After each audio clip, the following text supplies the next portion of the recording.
Question दिया गया है टेपर से। आप लोगों ने टेपर अगर पढ़े होंगे कि कितने प्रकार के टेपर होते हैं और कौन कौन से टेपर रहते हैं और किस टेपर का हम कहाँ पे यूज करते हैं। तो सबसे पहले तो हम ये बताना चाहेंगे कि जो हमारे टेपर रहते हैं उनका मशीनों में यूज करते हैं। जो हमारी मशीनें रहती हैं जैसे ड्रिल मशीन हो गई, लेथ मशीन हो गई, मिलिंग मशीन हो गई है, तो इन पे हम टेपरों का यूज करते हैं।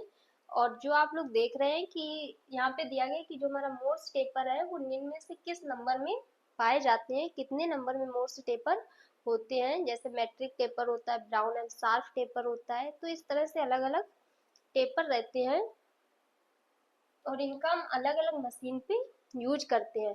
तो जो हमारा मोर्स टेपर रहता है इसका हम यूज करते हैं, अगर आप देखोगे जैसे ड्रिल मशीन हो गई है और वहाँ पे जब हम स्पेंडल को लगाते हैं तो उसमें क्या रहता है कि मोर्स टेपर कटा होता है, क्योंकि वहाँ पे मोर्स टेपर का दूसरा नाम होता है सेल्फ होल्डिंग टेपर। और सेल्फ होल्डिंग का मतलब होता है कि वो एक तरह से स्वतः कहीं भी उसको हम फिट करते हैं तो वो फिट हो जाती है।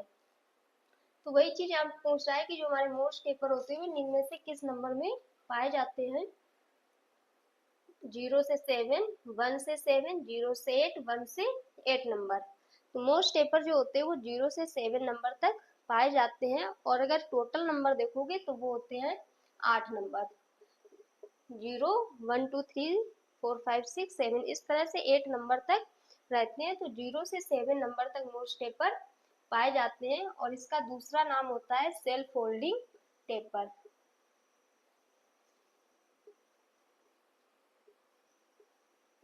सेल्फ होल्डिंग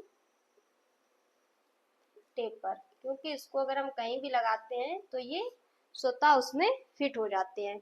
और ये क्वेश्चन आप नोट कर लेना, क्योंकि किसी भी एग्जाम में सबसे ज्यादा ये क्वेश्चन पूछे जाते हैं, आपकी कॉपी में नोट होने चाहिए।